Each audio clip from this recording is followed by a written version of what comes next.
हाय बच्चों, आज का पाठ रहेगा हमारा कल्लू कुम्हार की उनाकोटी।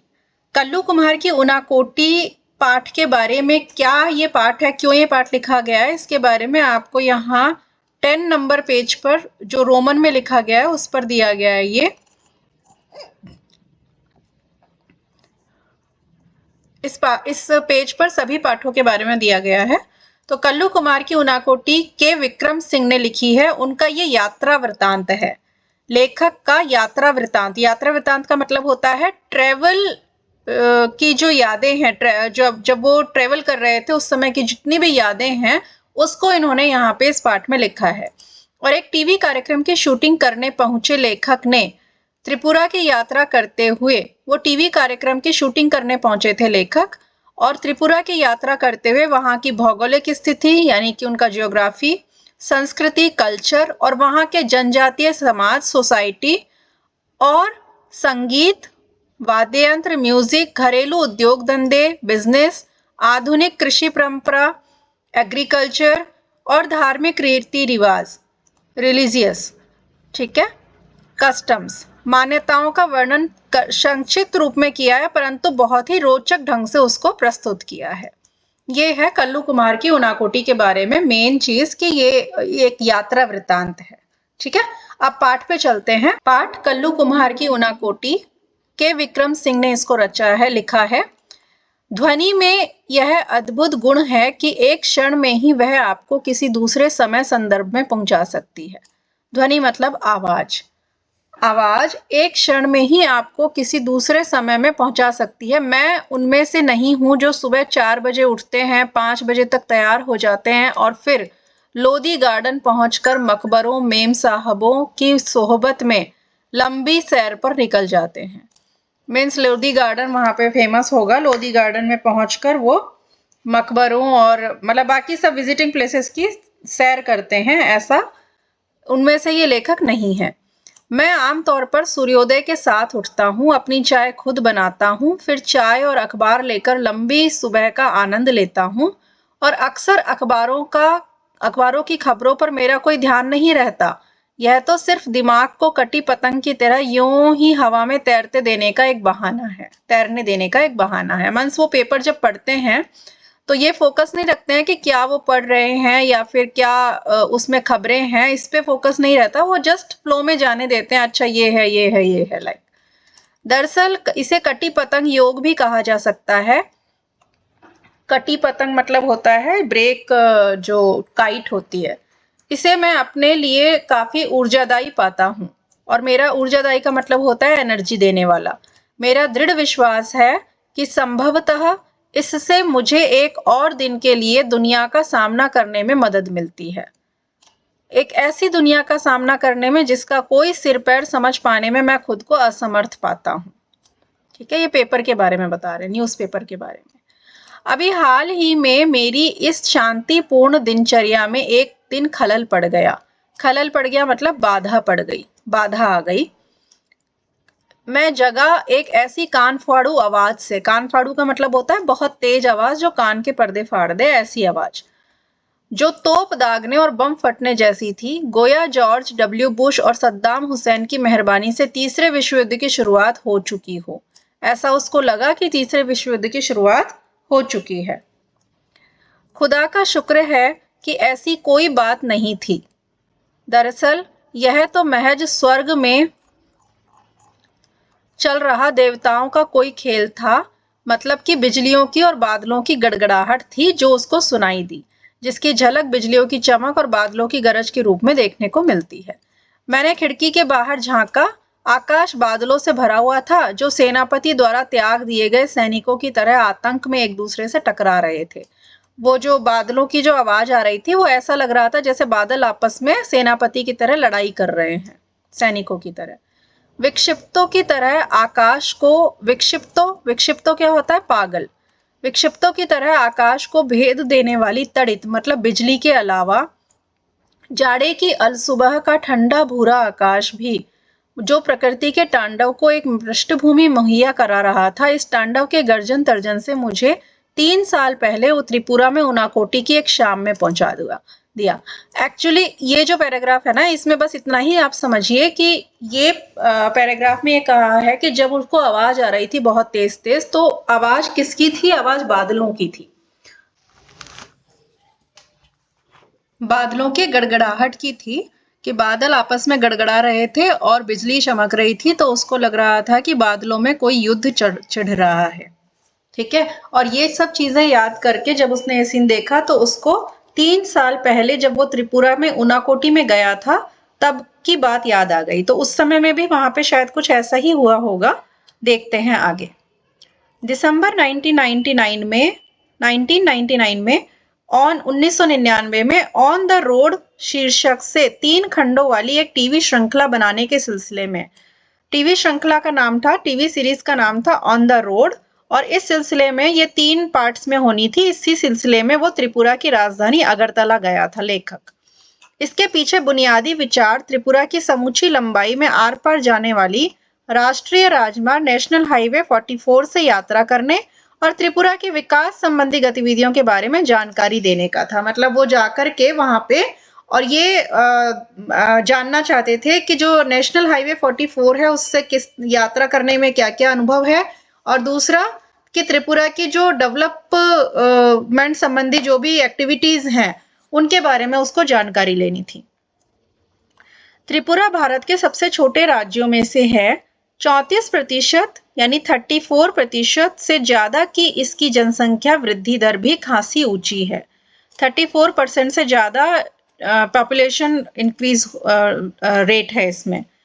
3 तरफ से यह बांग्लादेश से घिरा हुआ है और शेष भारत के साथ इसका जुड़ाव है। दुर्गम जुड़ाव का मतलब बहुत ही कठिन रास्ता है। उत्तर पूर्वी सीमा से सटे मिजोरम और असम के द्वारा यह बनता है। सोनामुरा, ये भौगोलिक जानकारी दे रहे हैं, ठीक है, जियोग्राफिकल जानकारी।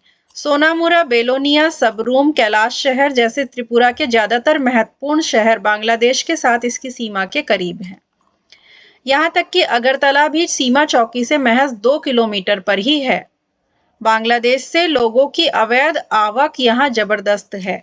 मतलब बांग्लादेश अगरतला भी सीमा चौकी से महज, अगरतला जो वहाँ की सीमा चौकी है वहां से केवल 2 किलोमीटर दूर है, और बांग्लादेश से लोगों की अवैध आवक, धड़ल्ले से लोग वहां पर आ रहे हैं बांग्लादेश से त्रिपुरा, जबरदस्ती, ठीक है। और इसे यहाँ सामाजिक स्वीकृति भी हासिल है। मतलब उसमें सोशल जो सोसाइटी है उसमें भी कोई प्रॉब्लम नहीं है उनके आने में। तो यहाँ की असाधारण जनसंख्या वृद्धि का मुख्य कारण यही है। असम और पश्चिम बंगाल से भी लोगों का प्रवास यहाँ होता है। प्रवास मतलब होता है लोगों का आना यहाँ होता है। कुल मिलाकर बाहरी लोगों की भारी आवक, बाहरी लोग जब भारी संख्या में यहाँ आते हैं तो जनसंख्या संतुलन को स्थानीय आदिवासियों के खिलाफ लाकर खड़ा कर दिया, और यह त्रिपुरा में आदिवासी असंतोष की मुख्य वजह है। आदिवासी लोग अब परेशान हो गए क्योंकि बाहर से लोग आकर के वहां रह रहे हैं और उनको रहने की जगह नहीं है। पहले 3 दिनों में मैंने अगरतला और उसके इर्द गिर्द शूटिंग की। जो कभी मंदिरों महलों के रूप में जाना जाता था, उज्जैन महल अगरतला का मुख्य महल है, जिसमें अब वहां की राज्य विधानसभा बैठती है। तो लेखक ने त्रिपुरा जाने से पहले अगरतला की शूटिंग की, आसपास में शूटिंग की, और मंदिरों और महलों के शहर के रूप में इसको जाना जाता है। किसको? अगरतला को। उज्जैन महल अगरतला का ही मुख्य महल है, और अभी ये महल नहीं होकर के अब ये राज्य विधानसभा है। राजाओं से आम जनता को हुए सत्ता हस्तांतरण को यह महल अब नाटकीय रूप में प्रतीकित करता है। मीन्स पहले राजा लोग यहाँ रहते थे, अब जनता की विधानसभा यहाँ पर बैठती है। इसे भारत के सबसे सफल शासक वंशों में से एक, लगातार 183 क्रमिक राजाओं वाले त्रिपुरा के माणिक्य वंश का दुखद अंत ही कहेंगे। 183 कंटिन्यू राजा हुए थे यहाँ पर, 183। उसके बाद में राजाओं का शासन खत्म हुआ और राज्य विधानसभा बनी। त्रिपुरा में लगातार बाहरी लोगों के आने से कुछ समस्याएं तो पैदा हुई, लेकिन इसी कारण से यह राज्य बहुधार्मिक समाज का उदाहरण भी बना। बहुधार्मिक समाज मतलब बाहर से जब लोग आ रहे हैं तो बहुत सारे धर्मों के लोग आकर के यहाँ रहने लगे, इस कारण से यह बहुधार्मिक समाज का उदाहरण भी बन गया। त्रिपुरा में यानी 19 अनुसूचित जनजातियों और विश्व के चारों बड़े धर्मों का प्रतिनिधित्व मौजूद है। अगरतला के बाहरी हिस्से पैचार थल में मैंने एक सुंदर बौद्ध मंदिर देखा है। अगरतला के बाहरी हिस्से पैचार थल जगह का नाम है, वहां पर एक बौद्ध मंदिर था। पूछने पर मुझे बताया गया कि त्रिपुरा के 19 कबीलों में से 2 यानी चकमा और मुघ महायानी बौद्ध हैं। ठीक है, 19 कबीले कह सकते हो, जातियां, उनमें से 2 जो हैं वो बौद्ध हैं। ये कबीले त्रिपुरा में बर्मा और म्यांमार से चटगांव के रास्ते आए थे। चटगांव प्लेस का नाम है, बर्मा म्यांमार भी प्लेस का नाम है। बर्मा और म्यांमार एक ही जगह एक ही नाम है, उसको पहले बर्मा कहा जाता था, अब म्यांमार कहा जाता है। दरअसल इस मंदिर की मुख्य बुद्ध प्रतिमा भी 1930 के दशक से रंगून से लाई गई थी 1930 में। अगरतला में शूटिंग के बाद हमने नेशनल हाईवे 44 पकड़ा और कहाँ आ गए, वो टीलियामुरा कस्बे में आ गए। और यह दरअसल कुछ ज्यादा बड़ा हो गया गांव ही है, ये गांव ही है लेकिन ज्यादा बड़ा गांव है। यहाँ मेरी मुलाकात किससे हुई? हेमंत कुमार जमातिया से, जो कि एक लोक गायक हैं, जो गीत गाते थे वहां के लोकल गीत, और जो 1996 में संगीत नाटक अकादमी द्वारा पुरस्कृत भी हुए हैं। इनको पुरस्कार भी दिया गया है हेमंत कुमार जमातिया को। हेमंत कोक बारोक बोली में गाते हैं। कोक बारोक बोली जो त्रिपुरा की कबीलाई बोलियों में से एक है। त्रिपुरा में जो बोलियां बोली जाती हैं, कबीले वहां के जो जनजातियां हैं वो जो बोलियां बोलते हैं, उनमें से ही एक बोली है कोक बारोक। जवानी के दिनों में वे पीपुल्स लिबरेशन ऑर्गेनाइजेशन के कार्यकर्ता थे, लेकिन जब उनसे मेरी मुलाकात हुई तब वे हथियार बंद संघर्ष का रास्ता छोड़ चुके थे और चुनाव लड़ने के बाद जिला परिषद के सदस्य बन गए थे। ठीक है, कौन? हेमंत कुमार जमातिया। ठीक है, जिला परिषद ने हमारी शूटिंग यूनिट के लिए एक भोज का आयोजन किया। शूटिंग यूनिट के लिए जितने भी लोग शूटिंग के लिए मेंबर गए थे, उन लोगों के लिए खाने पीने का आयोजन किया। यह एक सीधा साधा खाना था जिसे सम्मान और लगाव के साथ परोसा गया था। ये एक बिल्कुल सिंपल सा खाना था जिसे बहुत ही रिस्पेक्ट के साथ में सर्व किया गया था। भारत की मुख्य धारा में आई मुंहजोर और दिखावेबाज संस्कृति ने अभी त्रिपुरा के जनजीवन को नष्ट नहीं किया था। मतलब भारत में बहुत सारी जगह पर संस्कृतियां खत्म हो गई हैं, बहुत सारे आदिवासी संस्कृतियां खत्म हो गई बिकॉज ऑफ नए नए कल्चर, आधुनिक चीजों का आना, आविष्कार, इसके कारण। लेकिन त्रिपुरा में ऐसा नहीं हुआ था। भोज के बाद, खाना खाने के बाद, मैंने हेमंत कुमार जमातिया से एक गीत सुनाने के लिए रिक्वेस्ट की। अनुरोध मतलब रिक्वेस्ट। उन्होंने अपनी धरती पर बहती शक्तिशाली नदियों, ताजगी भरी हवाओं और शांति का एक गीत गाया। त्रिपुरा में संगीत की जड़ें काफी गहरी प्रतीत होती हैं। गौरतलब है कि मतलब बिल्कुल अच्छी ये बात है, फैक्ट है कि बॉलीवुड के सबसे मौलिक संगीतकारों में एक एस.डी. वर्मन त्रिपुरा से आए थे। एस.डी. वर्मन, ये तो आपने जाना ही होगा, म्यूजिक क्षेत्र में थे, म्यूजिशियन थे, और ये त्रिपुरा के थे। दरअसल वे त्रिपुरा के राज परिवार के उत्तराधिकारियों में से थे। टीलियामुरा शहर के वार्ड नंबर 3 में मेरी मुलाकात एक और गायक मंजू ऋषिदास से हुई। क्योंकि वो ट्रेवल कर रहे थे तो उनको बहुत सारे लोगों से मिलना हो रहा था उनका। तो उनकी जो मुलाकात है किससे हुई फिर? गायक मंजू ऋषिदास से। ऋषिदास मोचियों का एक समुदाय का नाम है ऋषिदास। लेकिन जूते बनाने के अलावा इस समुदाय के कुछ लोगों की विशेषता क्या थी? थाप वाले वाद्यों, जैसे थाप देने वाले वाद्य जैसे तबला, ढोलक आदि का निर्माण करना और उसकी मरम्मत करना। मंजू ऋषिदास आकर्षक महिला थी और रेडियो कलाकार होने के अलावा ये रेडियो कलाकार भी थी, आकर्षक महिला थी, नगर पंचायत में अपने वार्ड का प्रतिनिधित्व करती थी और निरक्षर थी। निरक्षर मतलब पढ़ी लिखी नहीं थी, लेकिन अपने वार्ड की सबसे बड़ी आवश्यकता यानी स्वच्छ पेयजल के बारे में उन्हें पूरी जानकारी थी। नगर पंचायत को वे अपने वार्ड में नल का पानी पहुंचाने और इसकी मुख्य गलियों में ईंटें बिछाने के लिए राजी कर चुकी थी। नगर पंचायत को, क्योंकि जो नगर का जो भी कुछ काम या वार्ड का जो भी कुछ काम होता था वो कौन करता है? नगर पंचायत करती है। तो वार्ड का जो प्रतिनिधि, वार्ड का जो लीडर होता है, वो रिक्वेस्ट भेजता है नगर पंचायत को, फिर नगर पंचायत उस पे काम करना शुरू करती है। हमारे लिए उन्होंने 2 गीत गाए। इसमें उनके पति ने शामिल होने की कोशिश की, क्योंकि मैं उस समय उनके गाने की शूटिंग भी कर रहा था। गाने के बाद वे तुरंत एक गृहिणी की भूमिका में आ गईं, हाउसवाइफ। बगैर किसी हिचक के उन्होंने मेरे लिए चाय बनाई। मैं इस बात को लेकर आश्वस्त हूँ कि किसी उत्तर भारतीय गांव में ऐसा संभव नहीं है, क्योंकि स्वच्छता के नाम पर एक नए किस्म की अछूत प्रथा वहां अब भी चलन में है। मतलब बाहर से जो लोग आते हैं उनको बहुत ज़्यादा मतलब अंदर नहीं बुलाया जाता है, और अछूत प्रथा काफ़ी ज़्यादा चलन में है कि उसको नहीं छूना है, वो नीची कास्ट का है, लाइक दिस, ऐसा था। त्रिपुरा के हिंसाग्रस्त मुख्य भाग में प्रवेश करने, ये अलग-अलग कहानी बता रहा है। पहले वो हेमंत कुमार जमातिया से मिला, फिर वो मंजू क्या नाम था इनका, ऋषि दास से मिला, और फिर उन्होंने चाय वाय बनाई, शूटिंग की। अब वो आगे फिर निकल गए, तो अब आगे की कहानी बता रहे हैं, ठीक है। त्रिपुरा के हिंसाग्रस्त मुख्य भाग में प्रवेश करने से पहले अंतिम पड़ाव टिलियामुरा ही था। राष्ट्रीय राजमार्ग 44 पर अगले 83 किलोमीटर यानी मनु तक की यात्रा के दौरान, मनु जगह का नाम है, यात्रा के दौरान ट्रैफिक सीआरपीएफ की सुरक्षा में काफिलों की शक्ल में चलता रहा। ये जो ट्रैफिक पुलिस होती है ना, सीआरपीएफ, उनके सिक्योरिटी में उसको चलना था लेखक को। मुख्य सचिव और आईजी सीपीआरएफ से मैंने निवेदन किया था कि वे हमें घेरेबंदी में चलने वाले काफिले के आगे आगे चलने दें। हमने निवेदन किया कि हमें आगे चलने दें। थोड़ी ना नुकुर के बाद वे इसके लिए तैयार हुए, लेकिन उनकी शर्त थी कि मुझे और मेरे कैमरामैन को सीआरपीएफ की हथियारबंद गाड़ी में चलना होगा। यह काम हमें अपने जोखिम पर करना होगा।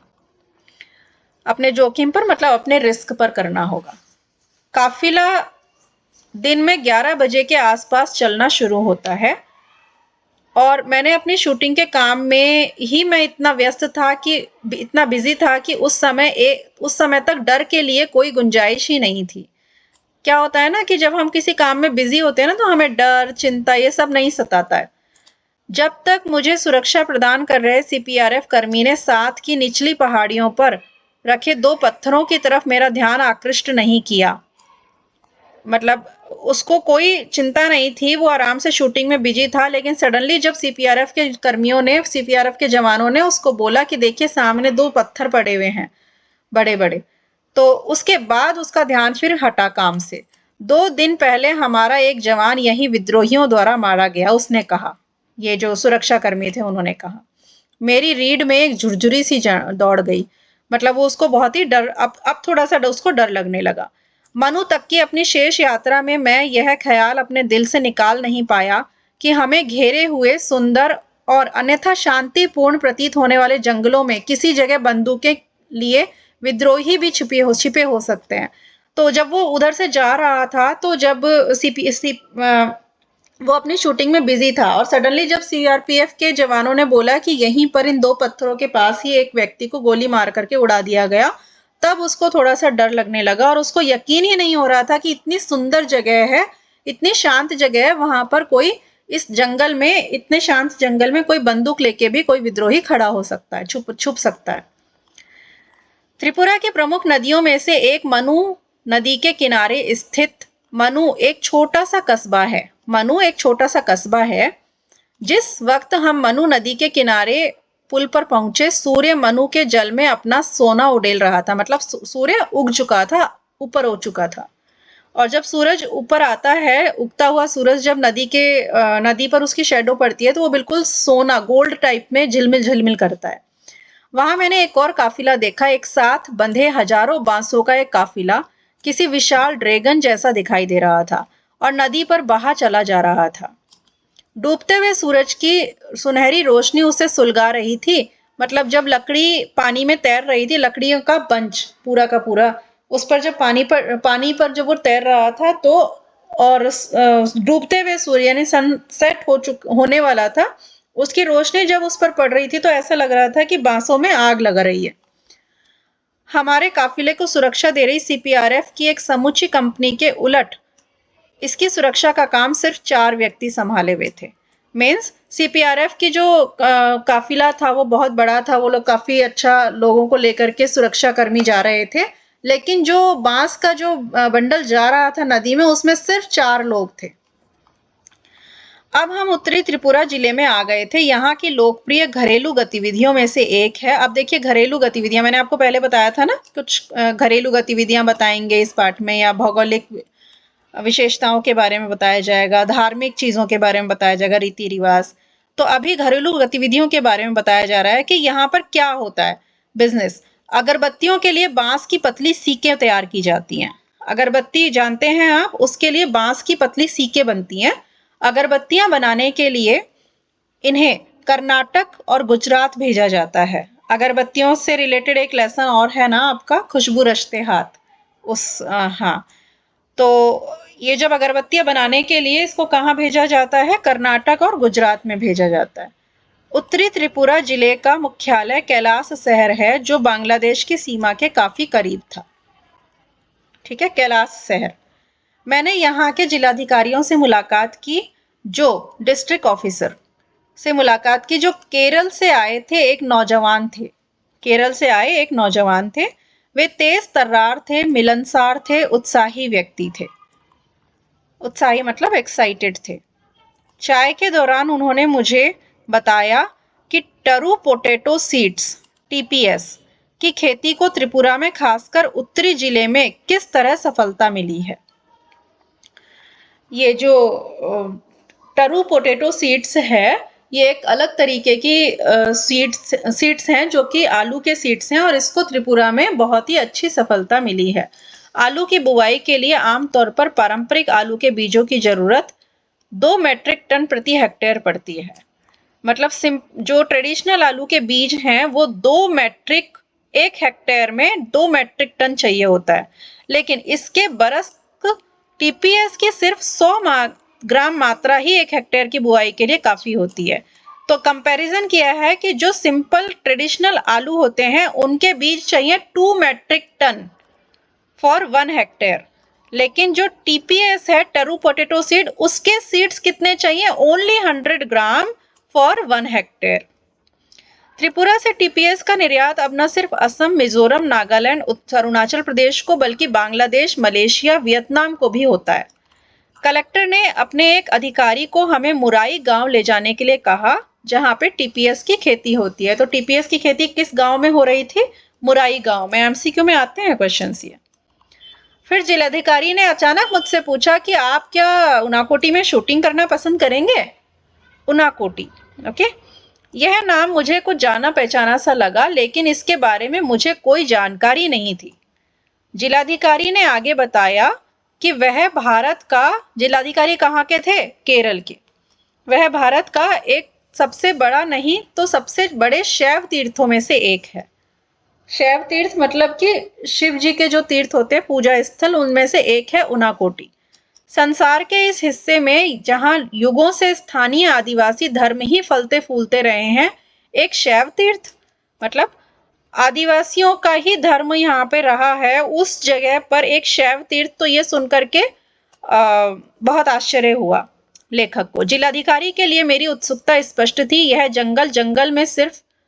यह जगह जंगल में काफी भीतर है, हालांकि यहाँ से इसकी दूरी सिर्फ 9 किलोमीटर है। अब तक मेरे ऊपर इस जगह का रंग चढ़ चुका था। टिलियामुरा से मनु तक की यात्रा करने के बाद मैं खुद को ज्यादा साहसी भी महसूस करने लगा था, क्योंकि सेफली वो मनु तक पहुंच गया था। मैंने कहा कि मैं निश्चय ही जाना चाहूंगा, कहाँ, उनाकोटी, और यदि संभव हुआ तो इस जगह की शूटिंग करना भी मुझे बहुत अच्छा लगेगा।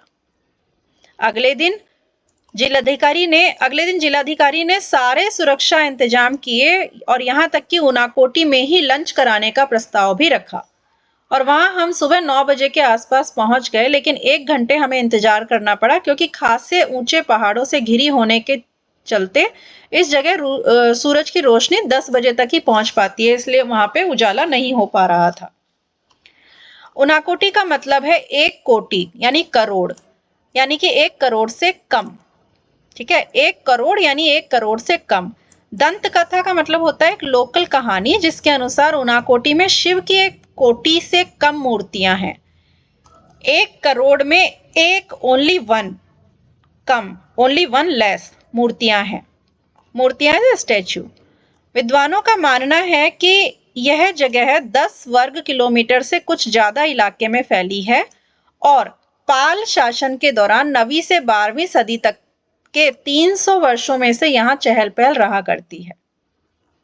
ठीक है, ये जो उनाकोटी जगह है ये 10 वर्ग किलोमीटर से भी कुछ ज्यादा इलाके में फैली हुई है।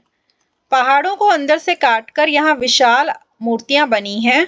एक विशाल चट्टान ऋषि भागीरथ की प्रार्थना पर स्वर्ग से पृथ्वी पर गंगा अवतरण के मिथक को दर्शाती है। पहाड़ों को अंदर से काटकर विशाल आधार मूर्तियां बनी हैं और एक विशाल चट्टान ऋषि भागीरथ की प्रार्थना पर स्वर्ग से पृथ्वी पर गंगा को लाया गया। इसके मिथक को, इसके झूठ, मिथक की पौराणिक कथा को दर्शाती है।